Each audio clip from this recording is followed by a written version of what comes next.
Salve, salve galera ligada no canal do Motorsport.com no YouTube. Tá começando mais um vídeo, mais uma entrevista especial vindo diretamente do paddock de Interlagos da cobertura do TCR World Tour. Lá no paddock eu encontrei com mais uma personalidade da Fórmula 1, Gabriele Tarquini, que correu na categoria ali no fim dos anos 80, começo dos anos 90 e depois da Fórmula 1 teve uma carreira de muito sucesso nas categorias de turismo e hoje é o chefe da equipe da Hyundai no TCR World Tour. Nesse nosso bate-papo a gente falou um pouquinho sobre Fórmula 1, a carreira dele no turismo e também a sensação de estar de novo no Brasil. Confere aí. Salve, salve galera ligada aqui no canal do Motorsport.com no YouTube.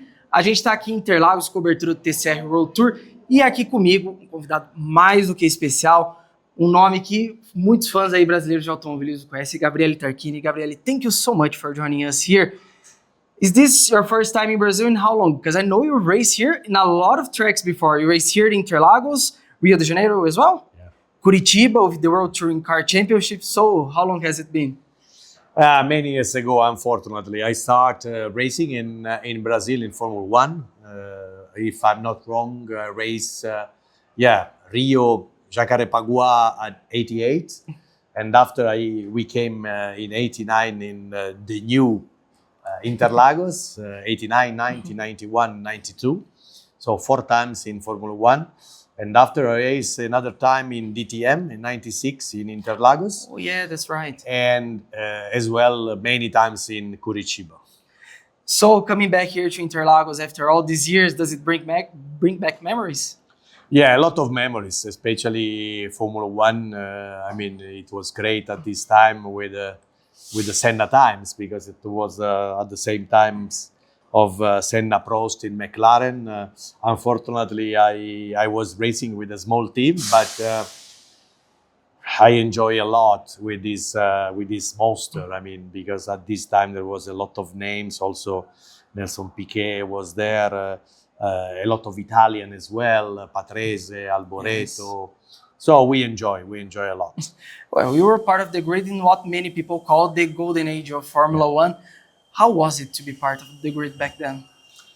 Was great. I mean, because at this time there was probably the fight between Senna and Prost that it was attract 90% of the media because after the Suzuka chaos and after the comeback of Senna, after Prost in Ferrari, it was really nice to be part of these fantastic drivers. I mean, at this time, unfortunately for me, there was a lot of drivers. There was pre-qualifying. Yes. Sometimes it was hard for me to put my car on the grid, on the final grid on Sunday. But I mean, I enjoy any moment of this golden era of Formula 1. And after you were finished with Formula 1, you changed your career to tourism car racing. And you were actually very successful. Some magazines actually voted you as one of the best touring drivers of all time. How was it, this switch for you going into tourism? I always race in touring car. Even when I was in Formula 1, I started my career in touring car on 87 with Alfa Romeo.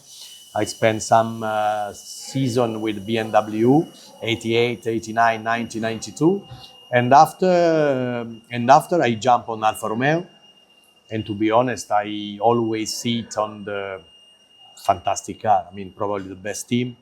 I won the BTCC on 94. At this time, it was the toughest touring car championship in the world.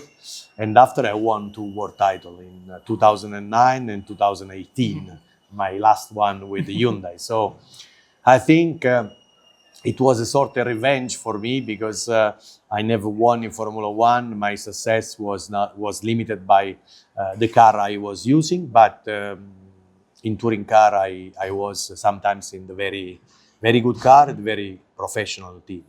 And how is it now being on the other side of the garage, not going on track? When you come to a track like this, does it make you feel, can I drive the car once more?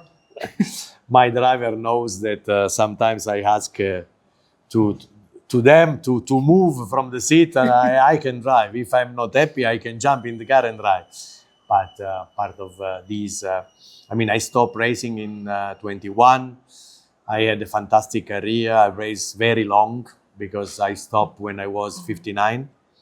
My last title I won on 18.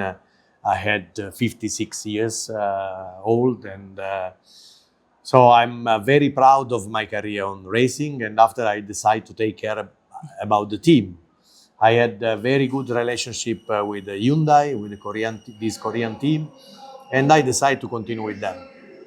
Different role because now I'm team manager. Yes. I'm in charge of the sporting rules and the relationship with the team and the driver. So I won 2 titles in a row because 22 and 23 was a very good season for Hyundai. Yes.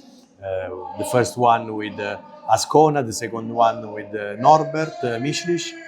So it's different because the adrenaline is not like when I was driving, to be honest, but you can feel something approaching the race and before the starting lights. It's different, but it's still motorsport. Definitely. And to wrap up our conversation, you mentioned a couple of Brazilian drivers, Senna, PIQUET, but during their years, you've driven alongside many other Brazilians, not only in Formula 1, but in touring. Do you maintain contact with any Brazilian drivers to today? Yeah, I mean, my relationship was very good with, is very good with Augusto Farfus because I met him very, very young. It was a baby when I was in Alfa Romeo. He jumped out of the one single seat car and jumped in touring car. And he was the baby of the Alfa Romeo. I raced also last season in 2017, if I'm not wrong, with Hyundai. Mm-hmm. And sometimes we call by phone, we had some texts. No, I have a very good relationship with him. Nice. Thank you very much, and we hope to see you here at Interlagos next year, maybe if TCR World Tour returns to Brazil. I hope so.